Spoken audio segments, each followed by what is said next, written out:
I left the harvest social early 3 years running, always before the second dance. And I want to tell you plainly that I did not fully understand why I kept doing it until the 3rd year. Standing at the edge of that same lantern-lit barn floor, I finally let myself get caught. Our town held its harvest social the same week every September. The week the last of the wheat came in and the whole community's threshing crews finally got to rest their backs and put on their good clothes instead of their field ones. And it had become, over the years I'd been old enough to attend properly, considerably more than a simple celebration of a finished harvest. The Larson barn got swept clean and strung with lanterns for the occasion, every family in 3 counties contributing something to the long tables. Pies and cured hams and jars of preserves put up, over a whole summer specifically. With this one evening in mind, and old Ezra Poole brought his fiddle out from whatever dusty shelf it lived on the rest of the year, tuning it up on an overturned crate while half the town's young people pretended not to watch each other too closely across the swept dirt floor. A young woman dancing twice in one evening with the same man was understood by every unmarried soul in 3 counties as a public declaration that courting had moved from private hope into something the whole town was now entitled to discuss over Sunday dinner. And I had spent 3 consecutive Septembers arranging, with a carefulness that embarrassed me even at the time, to slip out the barn's side door sometime after the first dance, and well before any second one could be requested of me. I want to be honest about why. Because the reason was considerably less romantic than the town's gossip eventually assumed.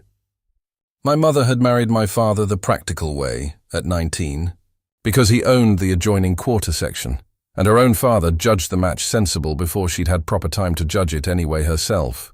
And I had grown up watching a marriage that was never cruel, exactly, but never quite alive either. 2 people managing a shared farm with the same careful competence they might have brought to managing a shared fence line. I remembered her most clearly at her own kitchen window in the evenings, watching my father work the far field with an expression I could not properly name as a girl, but understood considerably better once I'd grown old enough to recognize my own version of that same particular distance settling into my face at church socials. She had told me once, the autumn before she died, sitting on the porch with a quilt over her knees while I braided her hair the way she could no longer manage herself, that she had loved my father well enough in the end, but that she sometimes wondered what she might have chosen if anyone had ever actually asked her, properly, rather than simply arranging her toward the sensible answer. I had carried that particular sentence with me to every harvest social since, terrified past all good sense that dancing twice with the wrong man for reasons of town pressure or practical sense rather than my own actual heart would mean I'd simply repeated her exact arithmetic 1 generation. Later, Wyatt Calloway had been asking me to dance once. Every single September for 3 years, and every single September I had accepted that first dance gladly, because I liked him considerably more than I let myself examine too closely, and then made my careful exit before the music could start again with any expectation attached to it. He worked a modest spread 2 farms over from ours, quiet in a way that some folks in town mistook for coldness and I had come to understand. Dancing with him those 3 brief times was actually the particular reticence of a man who had been raised by a father who valued a day's honest work over any amount of fine talking, and who had consequently grown into an adult considerably better at demonstrating feeling than declaring it in words. He was dark-haired and sun-weathered even at rest, with a stillness about him that I noticed extended even to how he held himself on that dance floor. Correct and careful in a way that made the few words he did offer land with considerably more weight than Daniel's easier, more plentiful conversation ever managed. He had told me, that very first September, holding me at the correct formal distance the dance required, that he'd been minding his younger sisters since his own mother passed, and hadn't had much occasion to practice conversation with anyone who wasn't either a sibling or a horse, which had struck me at the time as the single most disarming thing a man had ever said to me by way of small talk. Daniel Calloway, no relation to Wyatt, despite the coincidence of surname that had confused half the county at some point or another, had also asked me to dance every one of those same 3 Septembers, and where Wyatt's courtship moved at the pace of a man building a fence post by post, Daniel's moved with the easy, practiced confidence of a man who had never once doubted his own eventual welcome anywhere he chose to go.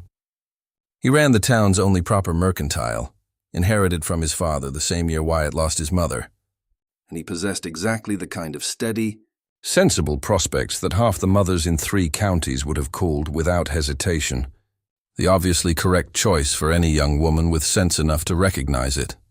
He was sandy-haired and quick with an easy smile, the sort of man who remembered every customer's name and half their family history besides.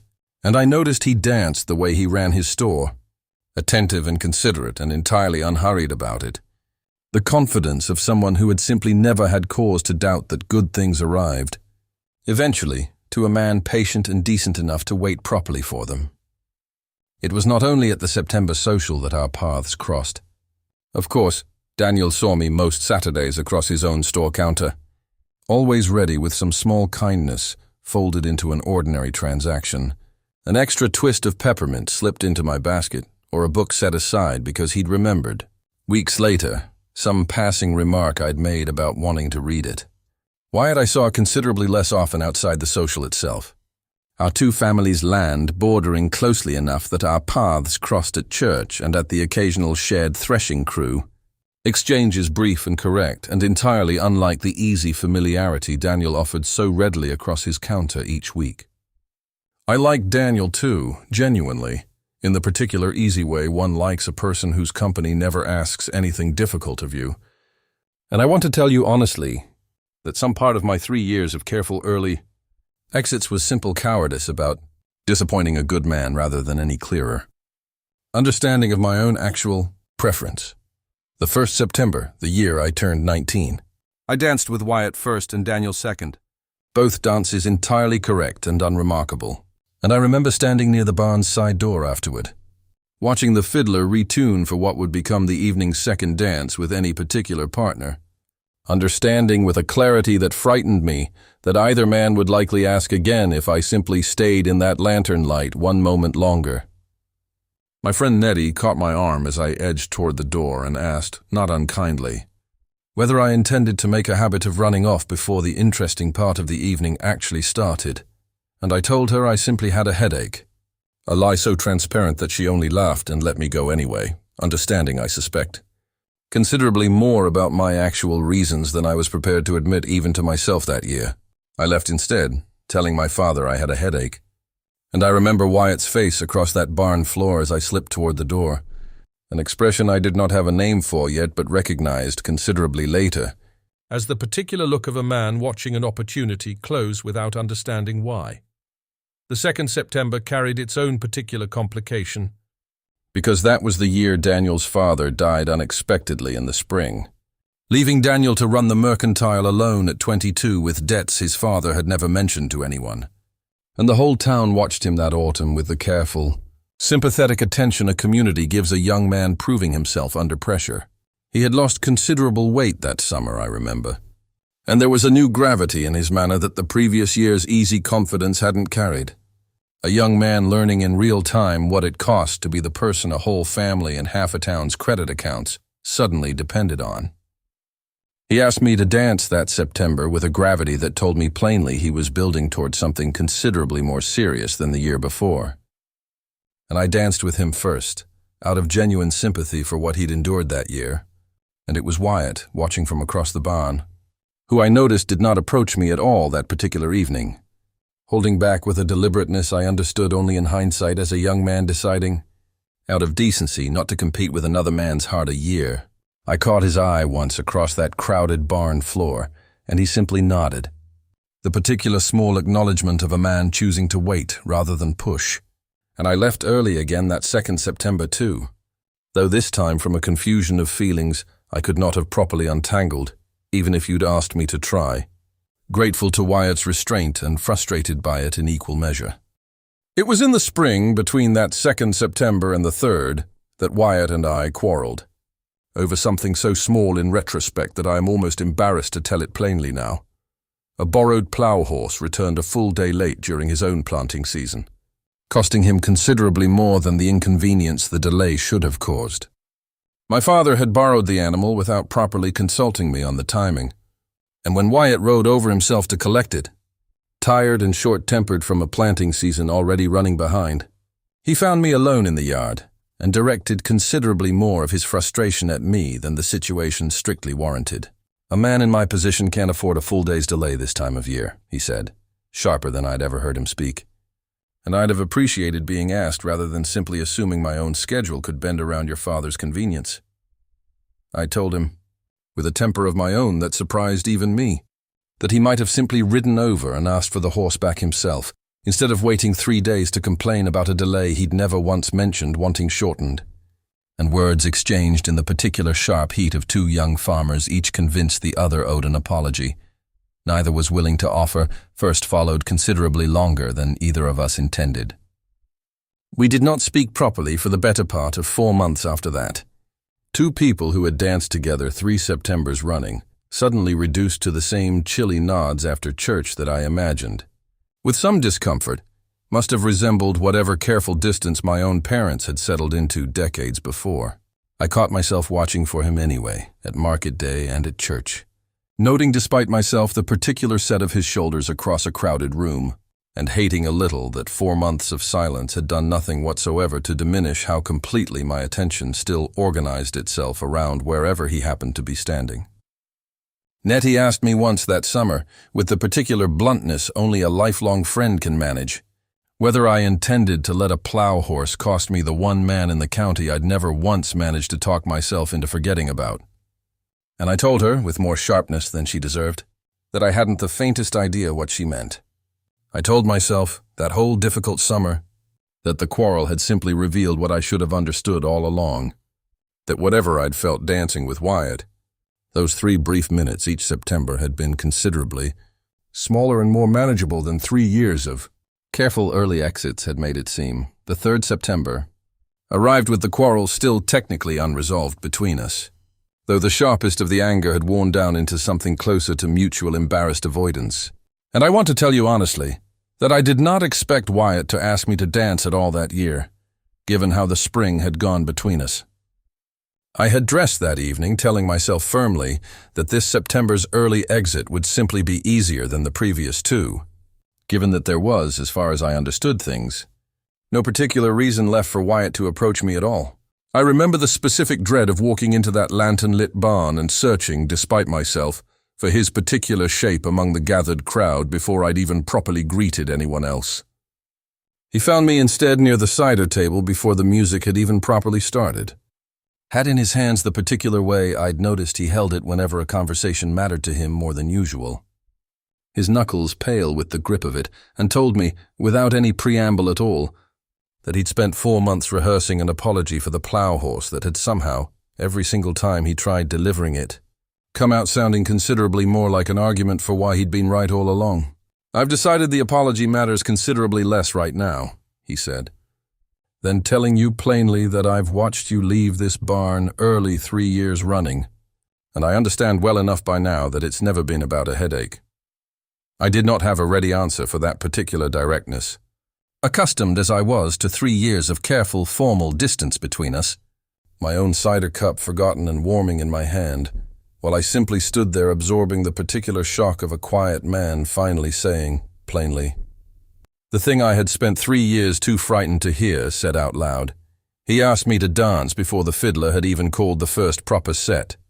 And I said yes, and I want to be honest that some part of me was already calculating, even walking onto that floor, exactly how many minutes remained before I could reasonably manage my usual quiet exit toward the side door. The barn smelled the way it always did that week. Cut hay and lantern oil, and the specific sweetness of the cider barrels set up along the back wall. And Ezra Poole's fiddle carried the same reel it had carried every September I could remember. Familiar enough that my feet knew the steps without my mind needing to attend to them at all. The first dance passed the way our first dances always had. Correct and warm and considerably too brief. Wyatt's hand steady at my waist and his eyes holding mine with an attention that made the rest of the crowded barn recede somewhat around the edges of my vision. And when the fiddler paused to retune before the second, I felt my whole body angle itself, from 3 years of practiced habit, toward that particular door on the far side of the barn. It was Wyatt who caught my hand before I'd taken a proper step in that direction, not forcefully, simply present. His grip warm and certain in a way that stopped me more completely than any actual force could have managed, and asked, plain and quiet enough that only I could hear it over the crowd's chatter, whether I intended to keep leaving before the second dance for the rest of both our lives, or whether I might consider just this once, staying long enough to see what the second dance actually felt like with a man who'd finally stopped waiting for me to arrive at courage on my own schedule. I want to tell you that I had some eloquent answer ready for him. The way a person imagines, in advance, they'll rise to exactly this kind of moment when it finally arrives. I did not. I simply stayed, my hand still in his, while the fiddler called the second set. And I remember the specific sensation of that moment more clearly than almost anything else from that entire year, the particular lightness of finally setting down a weight I had been carrying so long I'd nearly forgotten. It was a choice rather than simply the shape of things, the barn's lantern light suddenly seeming considerably warmer than it had a moment before. Wyatt's hand at my waist steady in a way that told me he understood exactly what it had cost me to stay, and was not about to let the moment go to waste now that I finally had. I understood, dancing that particular dance in front of the entire watching town, that I had just answered a question 3 years of careful early exits had been asking on my behalf, considerably more loudly than I'd ever managed to answer it myself. And I understood too, watching a few of the older women near the punch table exchange the particular look of people who had clearly been waiting 3 years themselves for exactly this outcome. That very little about that evening had actually been the secret I'd once imagined it to be. Daniel watched the whole thing from near the punch table, and I want to tell you plainly that whatever he felt in that moment, he wore it with a grace that told me considerably more about his own character than 3 years of pleasant, easy courtship ever had. I caught sight of his face only once during that second dance, a brief, complicated expression quickly smoothed back into his usual easy composure, and I understood, even mid-turn with Wyatt's hand steady at my waist, that I was watching a good man absorb a genuine disappointment with a dignity that cost him something to maintain. He found me afterward, once the dance had properly ended and half the barn had already started their own private commentary on what they'd just witnessed, and told me, with a steadiness I admired more than I expected to, that he'd suspected for at least a year which way my own heart actually leaned, and that he'd simply been waiting, out of his own particular decency, to see whether I'd ever gather the courage to admit it publicly before he made the question harder for me by asking outright himself. I'll admit it stings a measure more than I expected. Watching it happen in front of the whole county, he said, turning his own hat in his hands the way I'd noticed Wyatt so often did.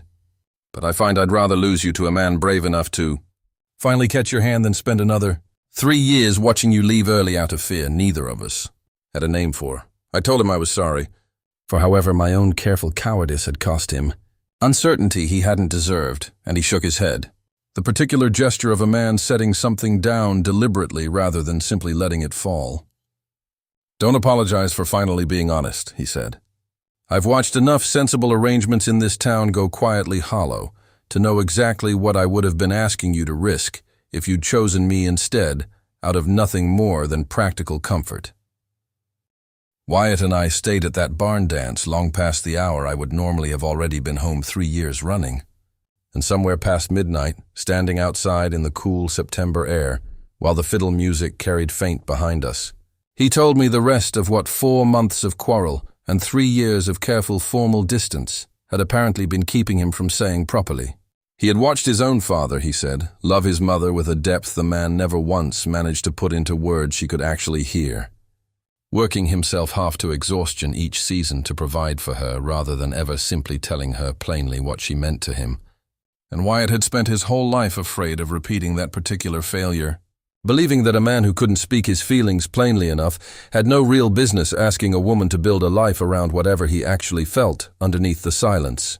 He described watching his mother's final illness with a specific grief in his voice that told me this wound ran considerably deeper than 3 Septembers of careful dancing had ever let on, admitting that some part of his own reticence with me had been a fear that if he spoke too plainly and I said no, he would have nothing left of the attempt worth keeping, whereas the careful silence at least preserved the possibility undamaged. Took me 3 years of dancing with you exactly once each September to understand, he said. That the silence was never protecting you from anything. It was just protecting me from ever having to risk finding out you might say no properly, instead of simply leaving before I had the chance to ask twice. We married the following spring, once his planting was done, and mine, at my father's place, had been properly seen to as well, standing in the same front yard where I'd played as a girl. Under an arch of prairie flowers, my own younger cousins had spent the better part of a week gathering and weaving together. My father told me, walking me toward Wyatt at the small ceremony we held in our own front yard, that he'd watched my mother's particular quiet unhappiness for 30 years without ever fully understanding, until he watched me dance twice at that harvest social. Exactly what she'd been missing that he'd never thought to give her. Not a better husband, necessarily, but simply the chance to choose one properly, out of her own clear-eyed wanting rather than anyone's sensible arrangement. He held my hand a long moment before releasing it to Wyatt, and told me, quiet enough that only I could hear it, that he hoped I understood he had never meant, all those years watching my mother's distant kitchen window expression, to teach me the same particular lesson she'd apparently absorbed, without either of them ever discussing it plainly between them. Daniel married a schoolteacher from the next county over 2 autumns later, a bright, plain-spoken woman named Alice, who I came to consider a genuine friend in the years that followed, and stood up as a witness at our own daughter's christening the year after that, holding her with an easy, natural affection that told me plainly he'd made his peace with that particular September, long before either of us ever spoke of it directly again.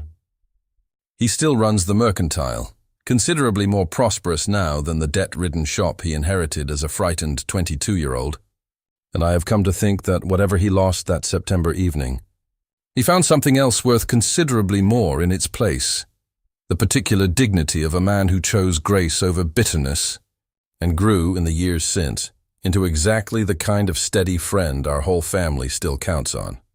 I still attend the harvest social every September, and I have never once left before the second dance again. Our own daughters have grown old enough now to stand at the edge of that same lantern-lit floor, watching the older couples dance, and I have caught myself, more than once, wondering which of them will someday find her own particular version of 3 careful early exits before she finally lets herself stay long enough to be caught. Wyatt still asks first every single year, the same particular gravity in the asking that I suspect will never entirely leave him, hat in his hands for just a moment before he offers it to me instead. And I have come to understand that this is simply what love looks like from a man who spent 3 years learning, the hard way, that silence was never actually protecting anyone at all. Ezra Poole's grandson has taken up the fiddle now that the old man's hands have grown too stiff for it. Though he plays the same 2 sets his grandfather always called, first and second the exact melody that once nearly cost me the best thing that ever happened to me, simply because I was too frightened to stay standing. Still long enough to hear how it actually ended. The fiddle, still, plays the same 2 sets it always has at that barn dance. First and second, correct and formal and utterly ordinary to anyone who has never once had to fight their own fear, simply to stay standing on that floor long enough to hear the second one start.